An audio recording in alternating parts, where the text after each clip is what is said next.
Everyone. I hope you're all doing well. We are now on to another new week for medical sociology. This week, we're going to be talking about the sick role and medicalization.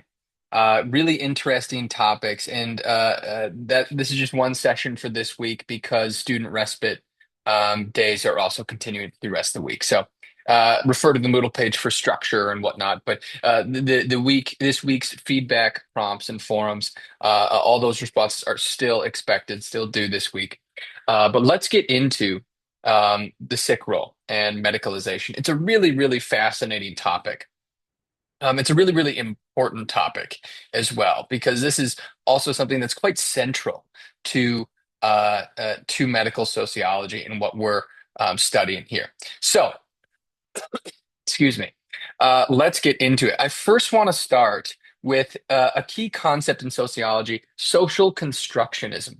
The reason I want to do that is, and it's social order as well, we're going to cover, because the sick role and medicalization get to kind of underneath that foundation of how we understand social constructionism and social order and sociology. So, social constructionism, what I want you to know about it, just contextual, essentially. And social constructionism explores how individuals and groups create and maintain social realities through interactions and shared meanings to various things. So, social construction of reality, social construction of externalization, objectification, internalization.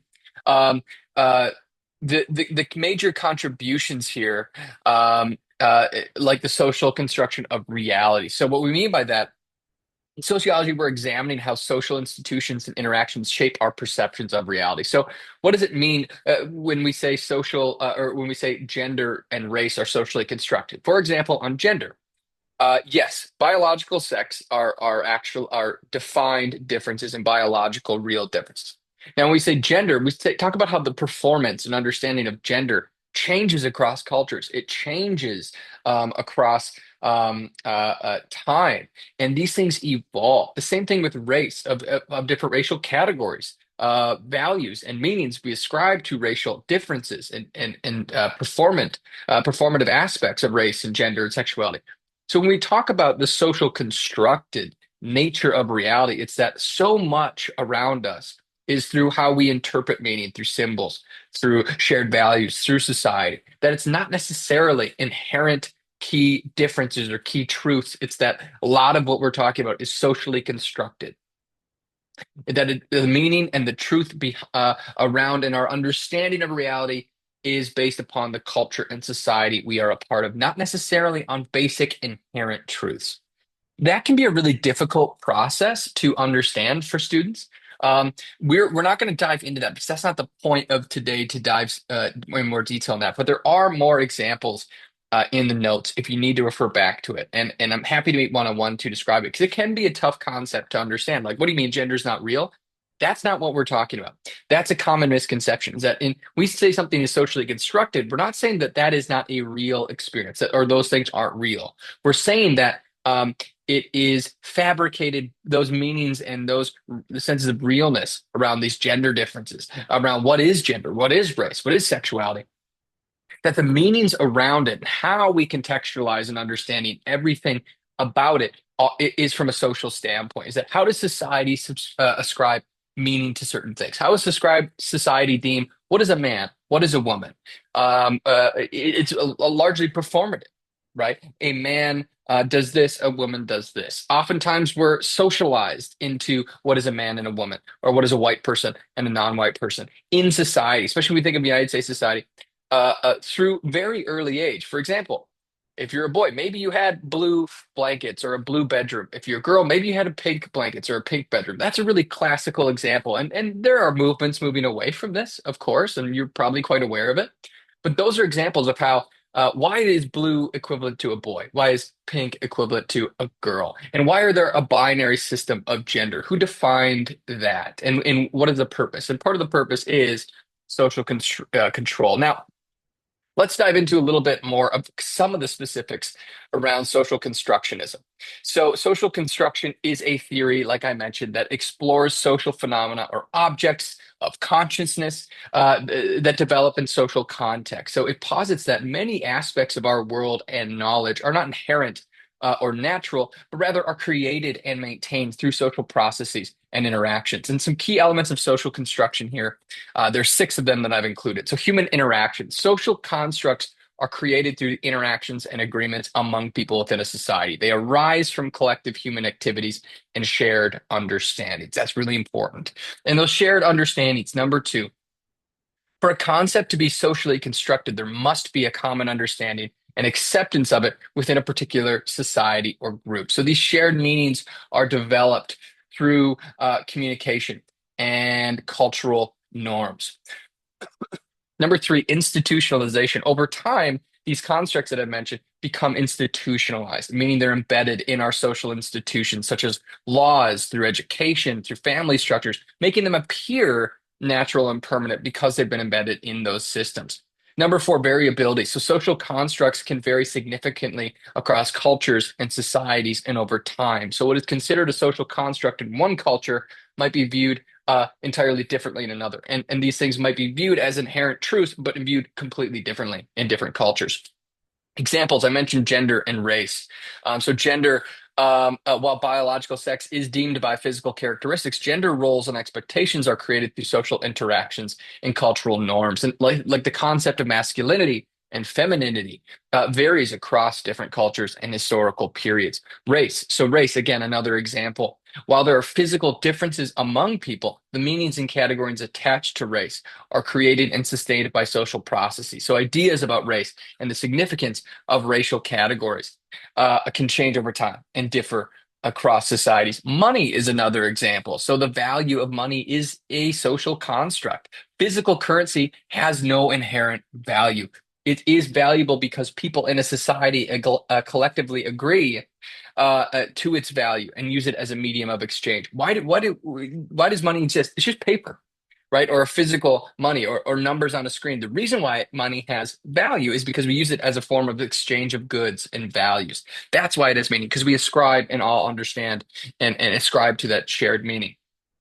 One more example, social roles. So roles such as mother or teacher or police officer, these things are socially constructed with specific expectations and behaviors attached to them, and they're influenced by cultural and societal norms. So those are some examples. And finally, critical perspective. So understanding social construction allows sociologists to critically examine taken for granted beliefs and practices, and it really reveals how power and social inequalities can be maintained through these constructs, especially when we think about race, gender, ethnicity, all these sorts of things. And by recognizing that many aspects of our reality are socially constructed, we can further understand how they can be changed, how we can challenge the status quo, leading to greater social change and transformation.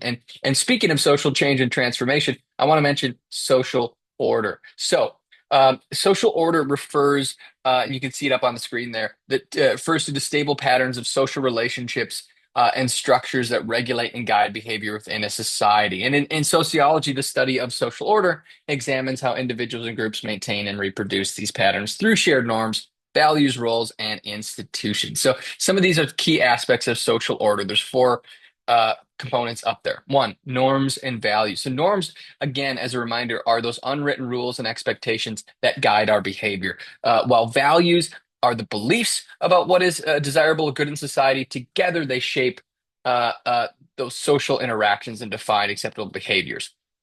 Number two, roles and social institutions. So roles are those expected behaviors associated with a position or status in society. So what are your expected roles as a parent, as a teacher, as a student? Social institutions like family, like education, religion, and government provide structured frameworks that organize social life and maintain order. Number three, social control. So mechanisms of social control, both formal and informal mechanisms. So the formal mechanisms would be laws and regulations, while those informal mechanisms, things like peer pressure and social norms, all these sort of mechanisms of social control ensure conformity to societal expectations and maintain societal stability. And number four, conflict and change. While social order emphasizes stability and predictability, sociology also examines how conflicts social movements, and changes in values or institutions can disrupt or reshape existing patterns of social order over time. And so, in essence, the study of social order in sociology seeks to understand how individuals and groups navigate and contribute to the maintenance and transformation of social structures, social norms, and social institutions that regulate our society. So, that's some basic background on social construction and social order, because I think it's good and important to understand those things, not just as sociologists, obviously, but also as the things we're going to talk about today with medicalization and the sick role. So, think about a couple of these key questions. So, what do you think it means to be sick? How does society typically respond to illness? And so, I want you to think about those social expectations and roles that shape how illness is understood and managed, because that's really what this is all about. So, in Barkin chapter 4, talking about the sick role, Barkin talks about Talcott Parsons as a sociologist who introduced the concept of the sick role in the early 1950s. And the chapter explains how this concept was foundational in medical sociology, highlighting that illness is not just a biological condition, but also a social state. That's the key idea there. And so the sick role, according to Parsons, when an individual is diagnosed with an illness, they're expected to adopt a role, a quote unquote role, a new role within society that comes with specific rights and duties. So we're going to get into this in a couple of slides here, more details. But rights of the sick person are that the individual is exempt from normal social roles like work and school. So if you're diagnosed with cancer and you need to go get treatment or you're sick, you are exempt from normal, quote unquote, normal social roles, and you're not held responsible for that illness. And then duties, on the other hand, of the sick person, that's that they must seek and follow medical advice in order to recover and resume their normal role in society. So there's an expectation of maintenance there, of that you're going back to your normal role by seeking these things. And there's a lot of implications for social behavior there, right? So the sick role is a socially accepted way of managing illness within a social structure. It's how we deem that you should manage your illness. And the concept also implies that illness is actually a temporary state, and the goal is always recovery to rejoin society. So there's a lot of implications for how these things guide our behaviors, and it's really, really important to understand. We'll get into criticisms and limitations as well, but then just a quick overview of medicalization as well. Medicalization was introduced by Peter Conrad, and it's in that 1992 reading.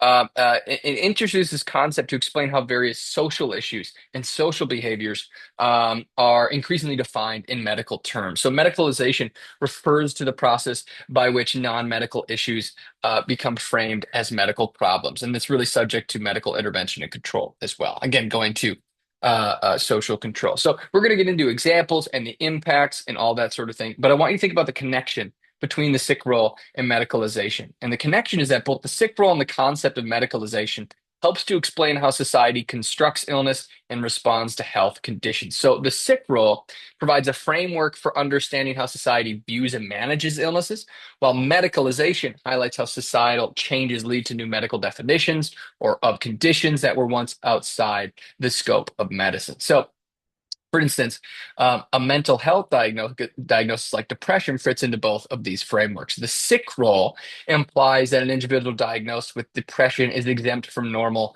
social rules and expected to follow medical advice or recovery.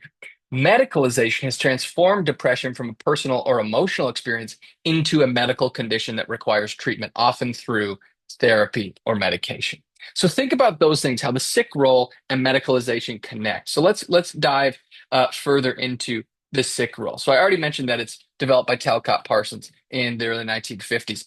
And it describes how society responds to illness and those who are sick, and responds and details how who are sick are expected to behave. And according to Parsons, uh, being ill is not simply a biological state, but it's a social role governed by specific expectations and norms. So the sick role is essentially a set of expectations and obligations placed on individuals who are sick, who are ill. When someone is diagnosed with an illness, society treats them as if they occupy a distinct social position with both rights and duties, or expectations and rights. The sick person is not considered fully responsible for their condition in most cases and is expected to follow a certain prescribed set of behaviors in order to return to health. So expectations and rights are key pieces here. So remember, expectations as one part of it, and rights as another part of it. And we'll get into that in the coming slides. And then social role concept, right? So we're talking about social roles. So what is a social role again? A social role refers to the behaviors, rights, and duties that individuals are expected to follow in a given social context. So just as there are roles for being a student, being a parent, being an employee or a teacher, the sick role is a specific role that individuals take on when they are ill. So it provides a framework for understanding how illness is managed within the societal structure, how I should behave as someone who is sick, how I should treat someone who is sick. And in the context of health here, there's different contexts. So there's biological versus social perspective here. So biologically, illness is a physical or physiological condition, but socially, illness is something that individuals experience through their interactions with others. So the sick role highlights that being ill is as much about how society perceives and reacts to illness as it is about the condition itself. So again, there's the biological and social perspective. Biological, what's actually happening when you're ill? That physiological component, but socially, how are we treated? How are we expected to behave in society as ill? So in this sense, the sick role acknowledges that illness is both a personal experience and a social event. The sick role provides a structured response to illness with societal support and expectations tied to health behavior. So let's get into those key features. Remember, I said rights and expectations. So, rights of the sick person. Number one, exemption from normal social roles. So, when a person is ill, they are temporarily excused from their usual social responsibilities, such as school or work or other daily tasks. So, for example, a worker who is sick is excused from their job duties, and a student can be excused from attending classes or completing assignments when you're ill.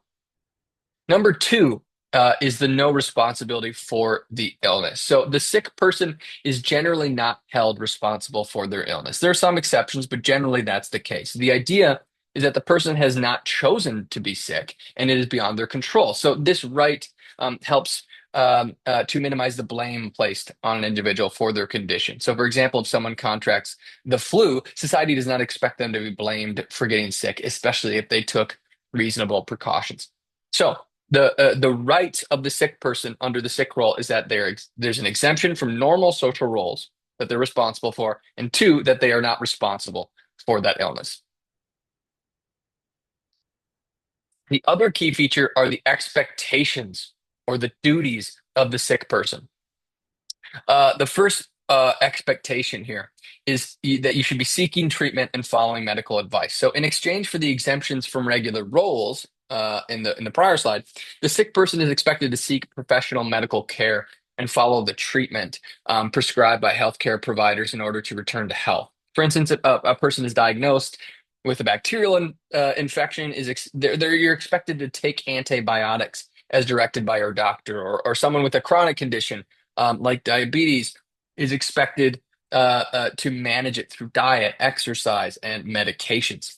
The second component here is that the sick person is working towards recovery and cooperating with medical professionals there. So the sick person is expected to try to recover and return from their normal role in society or to their normal role in society. So the goal of the sick role is recovery. So the individual is expected to focus on getting better rather than staying sick indefinitely. For example, someone with a sprained ankle should follow the doctor's advice to rest and rehabilitate the injury with the goal of returning to their regular activities once healed. So again, just as a recap, there are two key features of the sick role: the rights of the sick person, which is that you're exempt from normal social roles, you have no responsibility for the illness, being diagnosed with the illness or getting the illness. And two, expectations of the sick person is that you are seeking treatment and working towards recovery and getting back into your normal social roles. Sometimes these are called, instead of rights and expectations, sometimes the rights and obligations or rights and duties. They all mean the same thing. So, the sociological implications of the sick role.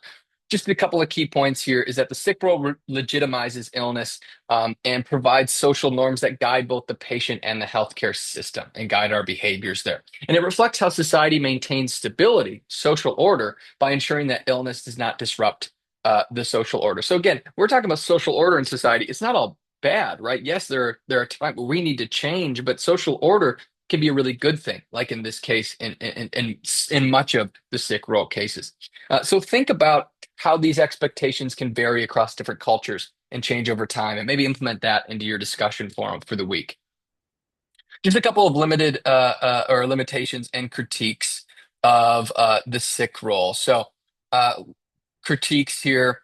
It does not fit all illnesses. So the sick role works really well for acute illnesses like a cold or a broken bone, where recovery is expected. But it's less applicable at times to more chronic illnesses like diabetes and heart disease or mental health disorders and needs.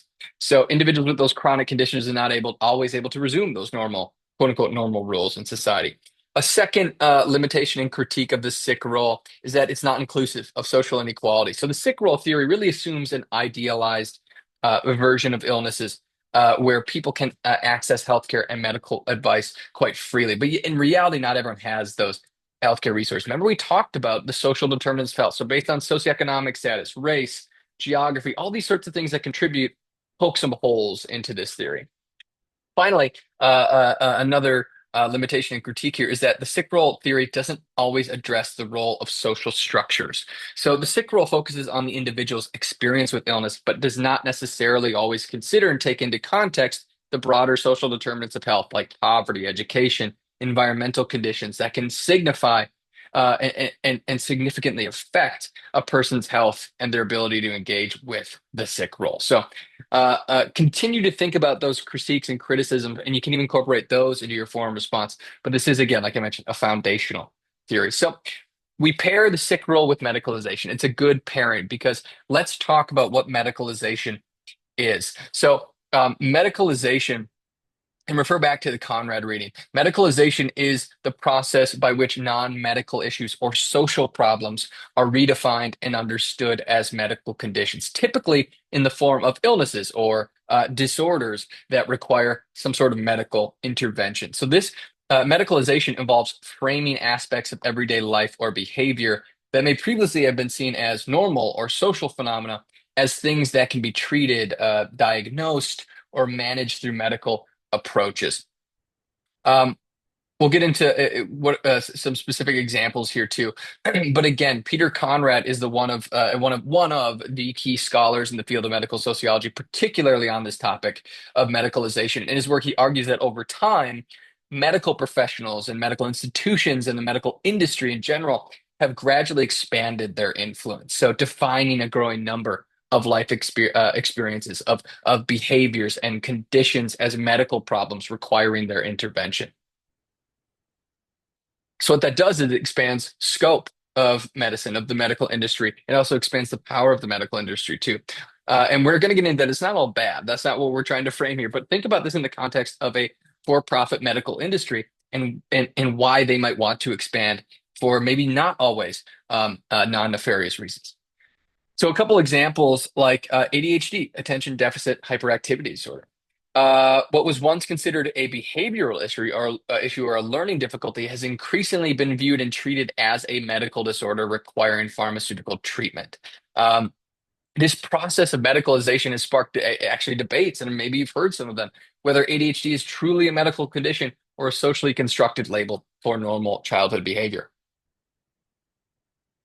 Childbirth is another example. So, historically, a natural event that women experience at home with the assistance of midwives has become highly medicalized. So today it often takes place, right? Childbirth often takes place in hospitals with a range of medical interventions, including epidurals, cesarean sections, constant monitoring. This shift reflects broader societal attitudes towards control and safety and medical authority in shaping birth experiences. But it was also so a lot of good things, right? Better safety, better control over these experiences. But it also has led to a lot of questions about the overuse of medical interventions in low risk pregnancies, for example. So there's again, positives and negatives here, which we'll actually get into in just a little bit. But positives and negatives, just important to understand. And then aging is another.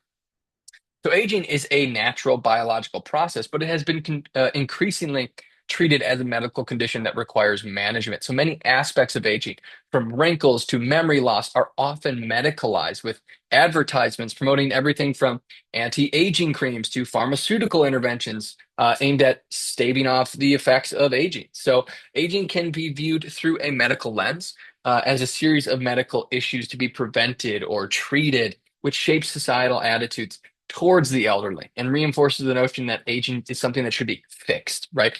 Maybe you've heard about that billionaire who's, I think he's even got a documentary on Netflix now about it, like he's trying to reverse or stop aging. He's pouring all these money and resources into that.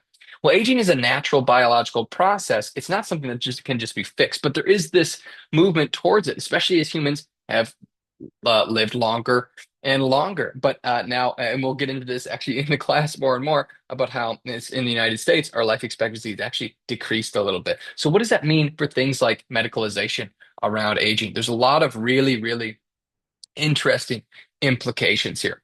So I just want to emphasize the dual nature of medicalization. So I mentioned I would talk about this. So while medicalization is often framed as a phenomenon driven by the expansion of medical authority, it's also important to note that medicalization can have both positive and negative consequences. So positive aspects here, validation of experiences. So medicalization can bring recognition to conditions that may have been previously overlooked or misunderstood. So, for instance, medicalizing ADHD has led to greater awareness, more research funding, and resources for effective individuals. And it has validated the experiences of those who have previously been dismissed as quote unquote maybe problem children.